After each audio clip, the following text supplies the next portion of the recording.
अस्सलाम वालेकुम स्टूडेंट्स, उम्मीद करता हूँ आप सब खैरियत से होंगे और आपने मेरा पिछला lecture adjoint of a matrix when order is 3/3 lecture number 13 पूरी तवज्जो से सुनकर अपनी कॉपी में नोट डाउन भी कर लिया होगा। और उसमें मैंने 2 क्वेश्चंस आप लोगों को सॉल्व करने के लिए दिए थे, वो आप लोगों ने सॉल्व भी कर लिए होंगे। अगर आप लोगों ने सॉल्व कर लिए हैं और अब तक मुझ तक सबमिट नहीं करवाए हैं तो बेटे आप लोग काइंडली मुझे व्हाट्सएप पर उसकी पीडीएफ बनाकर भेजें। पहले आप पिक्चर्स क्लिक कीजिएगा, पिक्चर्स क्लिक करने के बाद उसकी पीडीएफ बनाइएगा, मुझे पीडीएफ सेंड कीजिएगा, इंडिविजुअल पिक्चर्स ना भेजें। हमने 3/3 का एडजॉइंट पढ़ लिया था और उसी एडजॉइंट और 3/3 के डिटर्मिनेंट से मिलकर एक और टॉपिक बनता है। जैसे 2/2 का डिटर्मिनेंट और 2/2 के एडजॉइंट से मिलाकर हमने एक टॉपिक बनाया था जिसको हम कहते थे inverse of matrix when order is 2/2। इसी तरीके से 3/3 का डिटर्मिनेंट और 3/3 के एडजॉइंट से मिलाकर भी सेम फार्मूला, जो कि आप यहाँ देख सकते हैं, सेम फार्मूला है। बस सिर्फ क्या है, डिटर्मिनेंट फाइंड करने का तरीक़ेकार अलग है और एडजॉइंट फाइंड करने का तरीक़ेकार मुख्तलिफ है, तो लिहाजा काम करने का तरीक़ेकार थोड़ा सा मुख्तलिफ है। फार्मूला वही है, फार्मूला चेंज नहीं है। 3/3 का डिटर्मिनेंट कैसे फाइंड करते हैं वो भी हम जानते हैं, a11 minus a12 a13। Adjoint कैसे सॉल्व करते हैं ये तो आपने बिल्कुल लास्ट रीसेंट लेक्चर के अंदर आप लोगों ने देखा है, समझा है कि एडजॉइंट किस तरीके से सॉल्व किया जाता है। फिर वेरिफिकेशन का फॉर्मूला भी बेटा वही पुराना है, a inverse multiplied by a is equals to I, या ये कह लें कि a multiplied by a inverse is equals to I. और हम ये सब जानते हैं कि ये i का क्या मतलब होता है बेटा, i होता है आइडेंटिटी मैट्रिक्स। फ़र्क क्या है, पिछली मर्तबा जब हमने काम किया था ऑर्डर 2/2 था तो आइडेंटिटी मैट्रिक्स 2/2 का बनाया गया था। आज आइडेंटिटी मैट्रिक्स किसका बनाया गया है बेटा, 3/3 का। क्वेश्चन है हमारे पास, find the inverse of this given matrix named A and prove that A inverse multiplied by A is equals to I। Prove that बाद में करते हैं, बाद का मैटर है। सबसे पहले हम क्या फाइंड करते हैं, इसका इनवर्स। और इनवर्स के लिए 2 चीज़ें चाहिए, एक इसका डिटर्मिनेंट, दूसरा इसका एडजॉइंट। तो देखें भाई, दोनों टॉपिक आपके लिए कोई न्यू नहीं है, पहले आप पढ़ चुके हैं, डिटर्मिनेंट का तरीका भी सीख चुके हैं, एडजॉइंट का तरीक़ेकार भी सीख चुके हैं। तो आइए रिकॉल कर लेते हैं अपने उस टॉपिक को और इनवर्स को कंप्लीट करते हैं। ए हमारे पास है 1 2 9 3 4 8 5 7 एंड 6, ठीक है। और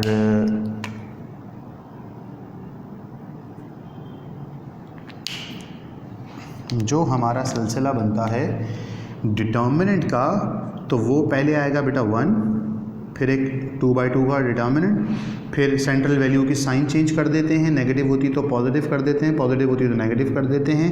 अभी पॉजिटिव थी तो हमने नेगेटिव कर दी, फिर आएगा प्लस का 5 और 5 के बाद एक और 2/2 का डिटर्मिनेंट। और फिर हम क्या करते हैं बेटा, a11 a12 a11 a12 a11 a12 a13 a11 a12 a13। 11 का मतलब पहली रो पहला कॉलम छोड़कर, 12 का मतलब पहली रो दूसरा कॉलम छोड़कर, 13 का मतलब पहली रो तीसरा कॉलम छोड़कर। तो पहली रो ये बेटा रो 1 है, ये रो 2 है, ये रो 3 है, ये कॉलम 1 कॉलम 2 और कॉलम 3, ठीक है। पहली रो पहला कॉलम छोड़कर बचेगा 4 8 7 6, ये आ गया बेटा 4 8 7 6। जब आप इसको पूरा सॉल्व कर लेंगे तो गालिबन 21 आंसर आ जाएगा, शायद ये वही वाला सवाल है। अच्छा जी, फिर पहली रो दूसरा कॉलम छोड़कर 2 9 7 6 2 9 7 6, पहली रो तीसरा कॉलम छोड़कर 2 9 4 एंड 8। अज़ान हो रही है बेटा, जब तक मैं इसको बिल्कुल खामोशी से सॉल्व कर रहा हूँ, आप इसके सॉल्व करने का प्रोसीजर जानते हैं, तो आप सिर्फ देख लीजिए। अज़ान के दौरानिए में मैं कुछ बोल नहीं रहा।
तो हमारे पास जब हम इसको सॉल्व कर लेंगे तो बेटा AD माइनस BC और AD माइनस BC अप्लाई करने के बाद हमारे पास कुछ इस तरीके की कंडीशन बनेगी और ये सॉल्व करना आप जानते हैं। जब आप इसको सॉल्व कर लेंगे तो इसका आंसर आ जाएगा 21। ये हमने डिटर्मिनेंट फाइंड कर लिया किसका बेटा, गिवन मैट्रिक्स का। अब हमें इसका क्या फाइंड करना है, एडजॉइंट। तो हम यहाँ पर हेडिंग लिखेंगे फॉर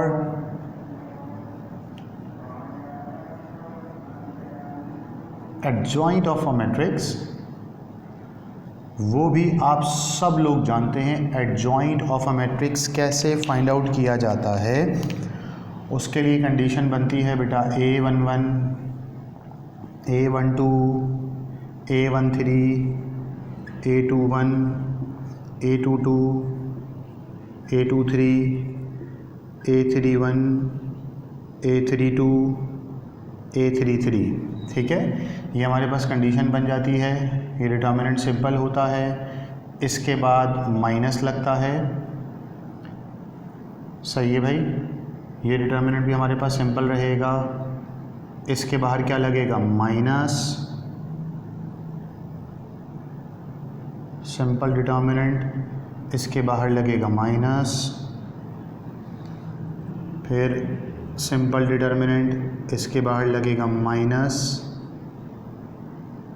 और ये भी हमारे पास क्या आ जाएगा भाई, सिंपल डिटर्मिनेंट।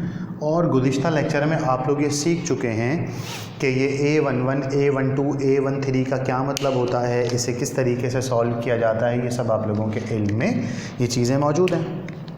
तो देखते हैं, A11 का मतलब है पहली रो पहला, ये वाले तो शुरू के तीन, A11, A12, A13 तो ये लिखा हुआ। तो 4876 ये मैंने लिख दिया भाई, 4876। ठीक है, अच्छा भाई 2976 क्योंकि ये तो अभी हमने सॉल्व किया ना, ये A13 है, 2948, 2948 और ये 8। ठीक है, ये तीन हो गए, A11, A12, A13। अब A21 का मतलब दूसरी रो पहला कॉलम छोड़कर बचेगा 3856।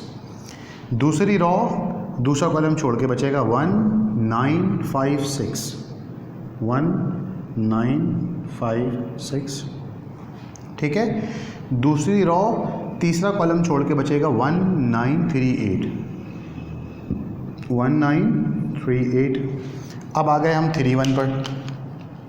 31 का मतलब है तीसरी रो पहला कॉलम छोड़कर 3, 4, 5, 7। 3, 4, 5 और 7। तीसरी रो दूसरा कॉलम छोड़ के 1, 2, 5, 7। 1, 2, 5 और 7। तीसरी रो तीसरा कॉलम छोड़ के 1, 2, 3, 4। 1, 2, 3 और 4। और आप इन सब को भी सॉल्व करना जानते हैं कि सबके ऊपर क्या अप्लाई हो जाएगा बेटा, AD माइनस BC। आपने अपनी कॉपी में ऐसे कंजूसी नहीं करनी। मेरे पास चूँकि बोर्ड छोटा है और मैं ये कंजूसी करने के बावजूद भी ये जानता हूँ कि मेरा सवाल यहाँ कंप्लीट नहीं होगा। एडजॉइंट आने के बाद मुझे ये वाला पूरा पोर्शन मिटाना पड़ेगा और यहाँ पर इन्वर्स और इसकी मल्टीप्लिकेशन वेरिफिकेशन करवानी पड़ेगी। तो आप अपने रजिस्टर में कोई कंजूसी नहीं करेंगे, साफ़ सुथरा काम करेंगे बिल्कुल। AD minus BC, AD minus BC। ठीक है, तो ये हो जाएगा 24 माइनस 56 और एक अदद यहाँ आंसर आएगा, वो हम बाद में लिखेंगे। AD माइनस BC, पहले बाहर आएगा माइनस। ठीक है, ये आ गया माइनस जो कि यहाँ पर है, और ये हो गया AD माइनस BC। पहले आएगा ये वाला माइनस और फिर आएगा 2 9 ज़ा 18 माइनस 9 7 ज़ा या 7 9 ज़ा 63 और जो भी आंसर आएगा वो बाद की बात है। AD माइनस BC, AD का मतलब 2 मल्टीप्लाइड बाई 8 माइनस BC का मतलब है 4 मल्टीप्लाइड बाई 9। तो ये हो गया बेटा 16 मल्टीप्लाइड बाई 36 और यहाँ से भी एक अदद आंसर आ जाएगा। ठीक है, फिर है बाहर माइनस, ये आ गया minus AD minus BC 3 6 minus 5 8। तो 3 6 ज़ार 18 माइनस 5 8 ज़ार 40 और यहाँ से भी एक अदद आंसर हमें मिल जाएगा। फिर AD माइनस BC अगेन करेंगे तो ये हो जाएगा बेटा 1 मल्टीप्लाइड बाई 6 माइनस का 5 मल्टीप्लाइड बाई 9 और ये हो जाएगा बेटा 6 माइनस का 45। यहाँ से भी एक अदद आंसर मिल जाएगा। तो अगर मैं जल्दी जल्दी से इसको सॉल्व कर लूँ, अगर मैं ज़रा रफ्तार से चले जाऊँ, तेज़ी से इसको सॉल्व कर लूँ, तो मेरे ख्याल में कोई प्रॉब्लम तो नहीं होगी भाई आप में से किसी को। देखें यहाँ माइनस आएगा और फिर क्या आएगा, AD माइनस BC। AD का मतलब 1 मल्टीप्लाइड बाई 8, BC का मतलब है 3 मल्टीप्लाइड बाई 9 और बाहर माइनस आएगा, ये हो जाएगा 8 माइनस 27। यहाँ से भी एक गलत आंसर निकल आएगा। फिर AD minus BC, AD minus BC, AD minus BC। यहाँ पर भी आप लोग कुछ काम करेंगे, यहाँ पर भी काम करेंगे, यहाँ पर भी काम करेंगे। अब मैं डायरेक्टली किताब से देखकर इसके आंसर्स लिख रहा हूँ ताकि आपके लिमिटेड टाइम में आपकी चीज़ मुकम्मल हो जाए। फर्स्ट ईयर साइंस की किताब से लिया हुआ है सवाल हमारा। तो इसके जो एडजॉइंट की जो वैल्यूज़ आ रही हैं भाई हमारे पास, हम ज़रा वो देख लेते हैं क्या वैल्यूज़ हैं। पहली वाली है -32, ठीक है। दूसरी वाली वैल्यू जो हमारे पास है A12 की वो है 51। अच्छा जी, हमने एक वैल्यू चेक कर ली, हमारे पास भाई 51 आ रहा है। अभी हम देख लेते हैं और क्या आंसर्स आ रहे हैं। अच्छा जी, इसका आ रहा है 51। ये यहाँ मैंने 9 लिख दिया है था, वो 2 6 12 है, तो यहाँ पर भी हम इसको करेक्शन कर रहे हैं। ये है 12 और यहाँ से जब आप इसको सिंप्लीफाई करेंगे तो आपके पास आंसर आ जाएगा 51। और तीसरा इसका आंसर कितना आ रहा है बेटा, वो इसका आंसर आ रहा है -20। चौथा इसका आंसर है देखिए भाई 22, तो जी 22। पांचवा इसका आंसर है -39। छठी इसकी वैल्यू है 19। सातवीं वैल्यू है 1, 3 और -2। ये हमारे पास इसकी एक अदद जो कोफैक्टर जो हमने माइनर्स बनाए हैं उसकी वैल्यूज़ आ गई हैं हमारे पास। अब हमें ये देखना है कि हम इससे एडजॉइंट कैसे बनाते हैं और इसका इन्वर्स कैसे फाइंड करते हैं। तो आइए इसके एडजॉइंट की वैल्यू फाइंड करते हैं।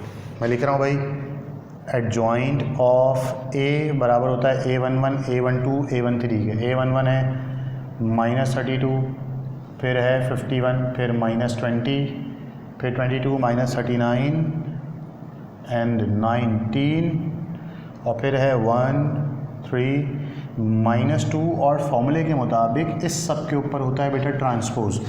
तो अगर मैं इसका ट्रांसपोज फाइंड कर लेता हूँ, अगर मैं इसका ट्रांसपोज फाइंड कर लेता हूँ तो मेरे पास एडजॉइंट का फाइनल आंसर आ जाएगा। Adjoint of a matrix A is raw को कॉलम में कन्वर्ट करना -32, 51, -20, 22, -39, 19, 1, 3, -2।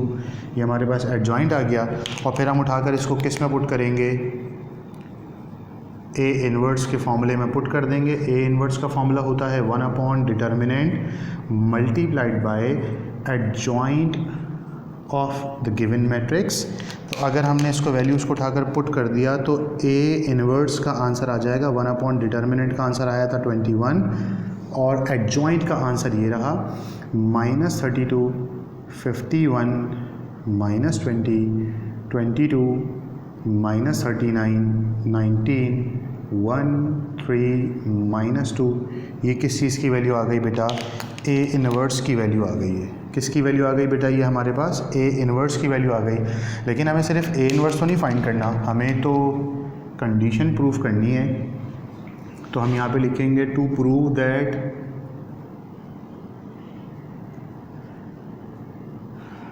क्या प्रूफ करने के लिए कि A इन्वर्स को जब हम A से मल्टीप्लाई करेंगे तो क्या बनता है I का मतलब होता है आइडेंटिटी मैट्रिक्स। A इन्वर्स का आंसर ये रहा बेटा 1/21 इंटू -32, 51, -20, 22, -39, 19, 1, 3, -2 और इसके बराबर में आएगा गिवन जो मैट्रिक्स सवाल का मौजूद था, और यहाँ पर क्या आएगा, आई आ जाएगा।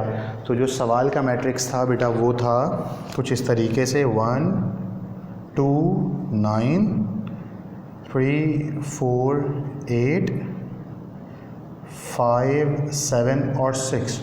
और मल्टीप्लिकेशन कैसे होती है ये मैं आपको करवाने के हक़ में नहीं हूँ, क्योंकि मल्टीप्लिकेशन का स्टार्टिंग में बहुत सारे लेक्चर्स में हमने ये पढ़ा था कि हम कॉलम्स को कॉलम्स से मल्टीप्लाई करवाते हैं। हम कॉलम्स को किससे मल्टीप्लाई करवाते हैं बेटा, कॉलम्स से मल्टीप्लाई करवाते हैं। हाँ, मैं आपकी आसानी के लिए मैं सैंपल बनाए देता हूँ, सॉल्व आप लोग खुद करेंगे। सैंपल मैं आप लोगों को बना के दे देता हूँ। सैंपल बनाने के बाद कैलकुलेटर उठाएंगे, कैलकुलेटर उठाने के बाद भाई सॉल्व आप लोग खुद करेंगे, क्योंकि कैलकुलेशन ही तो करनी होगी। सैंपल मैंने बना दिया होगा तो बस सिर्फ प्लस माइनस मल्टीप्लाई तो करना पड़ेगा, वो आप लोग खुद से करेंगे भाई।